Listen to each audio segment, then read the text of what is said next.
Assalamualaikum warahmatullahi wabarakatuh. Halo teman-teman semua, perkenalkan kami dari kelompok 4, mata kuliah kimia bahan alam. Di sini materi yang akan kami bahas yaitu mengenai kumarin.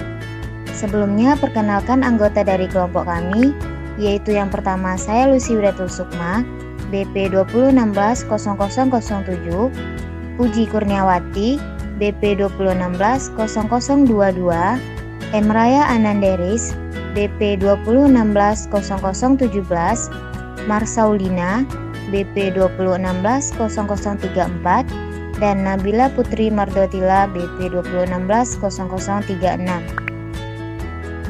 Nah, pada materi kumarin ini, hal-hal yang akan kami bahas pada video kali ini yaitu yang pertama, pengertian kumarin, yang kedua, biosintesis kumarin, yang ketiga, golongan dan sumber kumarin, yang keempat, ciri khas dari kumarin, yang kelima, tanaman yang mengandung kumarin, dan yang keenam yaitu pemanfaatan di bidang farmasi.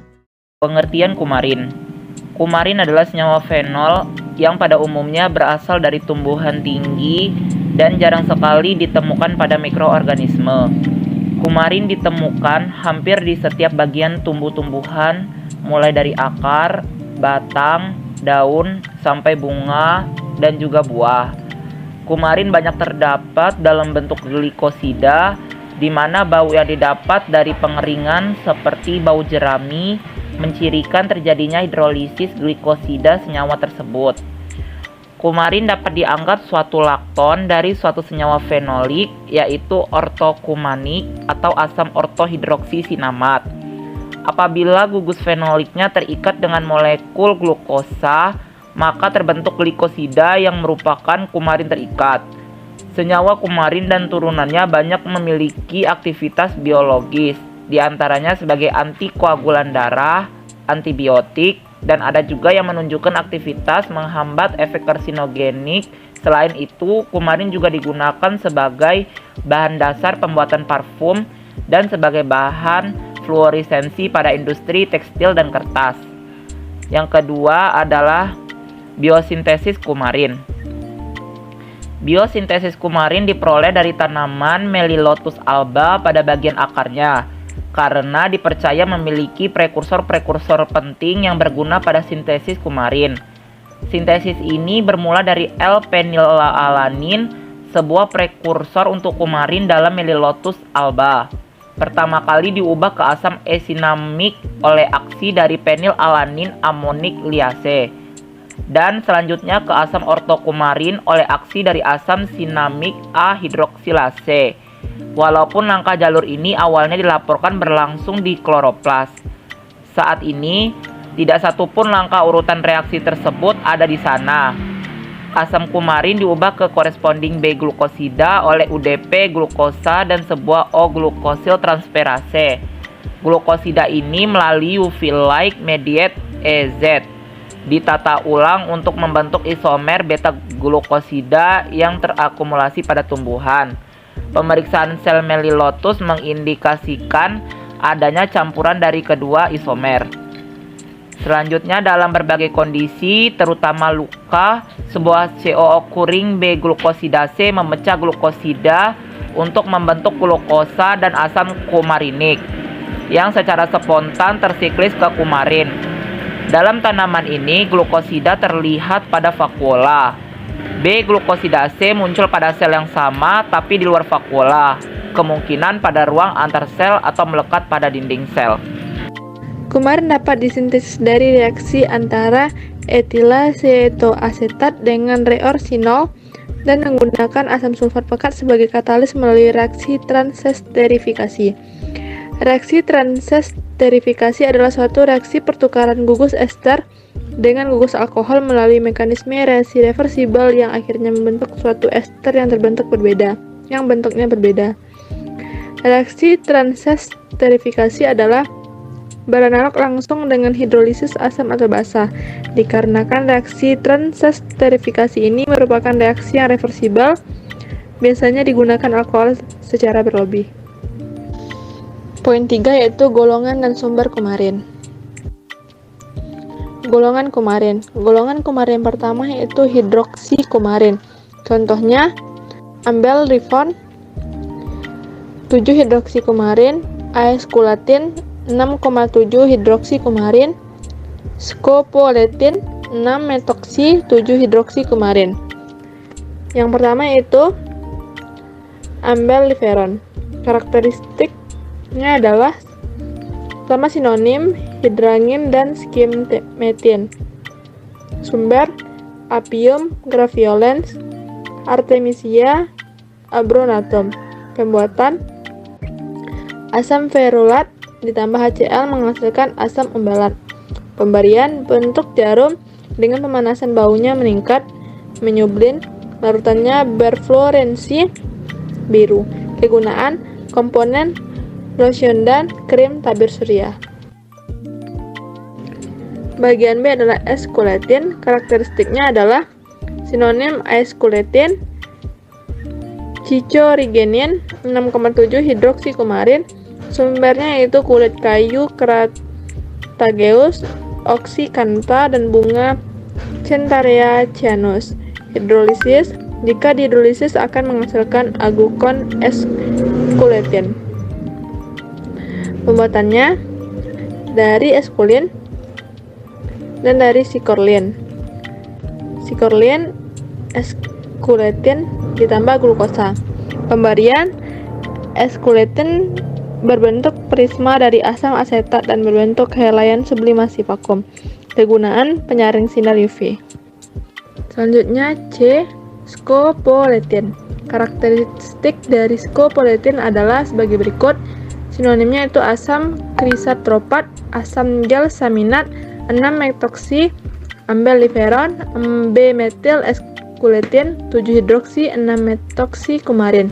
Sumber akar Arnica montana, daun Artemisia abronatum, akar dan daun Atropa belladonna, dan buah Capsium annum.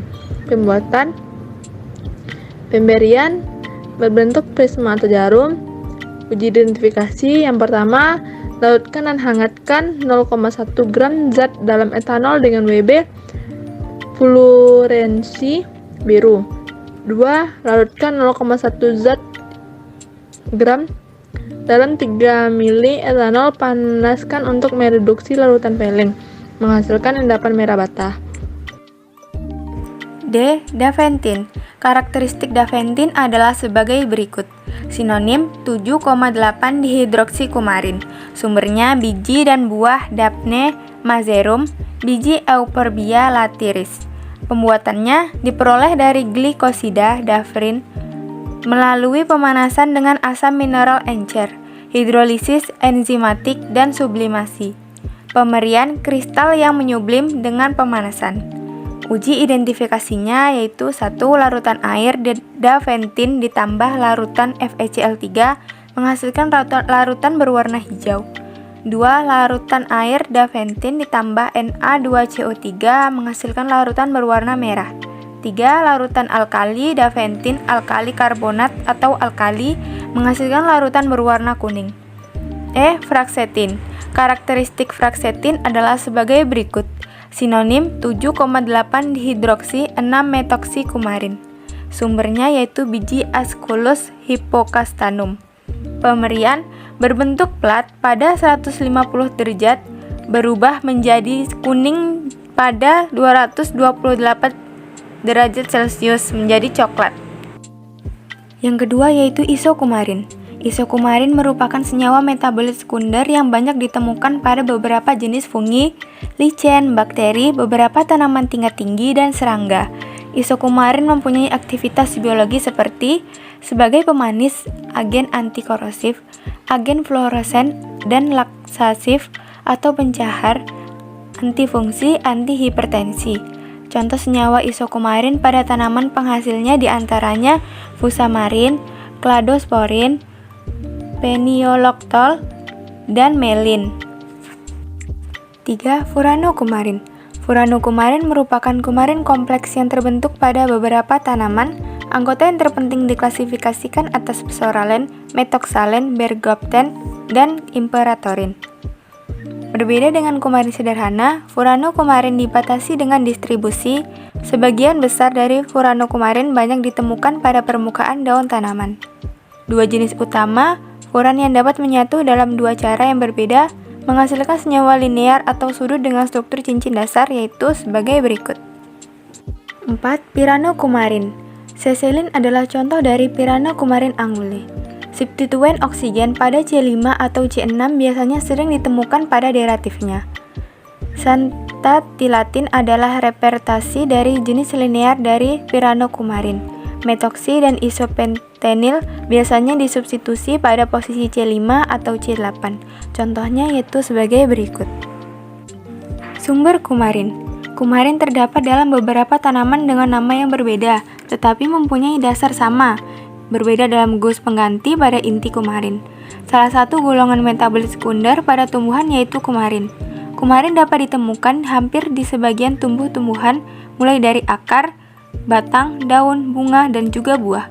Kumarin terbentuk kristal keping atau plat, runcing, berbau harum, dapat mencair pada suhu 68-78 derajat Celcius dan mendidih pada 297 derajat Celcius sampai 299 derajat Celcius. Kelarutan kumarin dalam garam, larut dalam 50 cc air mendidih. Dapat juga larut dalam alkohol, klorofil, eter, larutan alkali, hidroksida. Kumarin merupakan senyawa metabolit sekunder berupa minyak atsiri yang terbentuk terutama dari turunan glukosa non-atsiri saat penuaan atau pelukaan. Hal ini penting terutama pada tumbuhan alfalfa dan semanggi manis di mana kumarin menyebabkan timbulnya aroma yang khas sesaat setelah kedua tumbuhan itu dibabat. Para peneliti telah mengembangkan galur semanggi tertentu yang mengandung sedikit kumarin dan galur lainnya yang mengandung kumarin dalam bentuk terikat. Semua galur itu secara ekonomi sangat penting karena kumarin bebas dapat berubah menjadi produk yang beracun, dikumarol. Jika semanggi rusak selama penyimpanan, dikumarol adalah senyawa anti pengumpalan yang menyebabkan penyakit semanggi manis atau penyakit pendarahan pada hewan ruminansia atau pemamah biak seperti sapi yang memakan tumbuhan yang mengandung dikumarol. Ciri khas kumarin yaitu memiliki bau yang khas bila tumbuhan kumarin dikeringkan. Larutan kumarin dalam alkali yang baru dibuat atau disimpan pada tempat yang gelap tidak menunjukkan adanya fluoresensi. Namun, bila larutan tersebut diradiasi dengan sinar UV, maka akan memberikan fluoresensi berwarna kuning hijau dalam beberapa menit. Adapun tanaman yang mengandung kumarin, yaitu Acacia farnesiana atau cesi, lalu Apium graveolens atau seleri, Cinnamomum verum atau Ceylon cinnamomum, Myroxylon balsamum atau balsam Peru, Citrus hystrix atau jeruk purut, Artemisia annua L. artemisia, dan Impatiens balsamina L. Pemanfaatan di bidang farmasi. Senyawa yang tergolong 4-hidroksikumarin menunjukkan aktivitas yaitu antikoagulasi darah, menghambat kerja enzim, antimikroba, dan dapat mengganggu sintesis DNA atau RNA.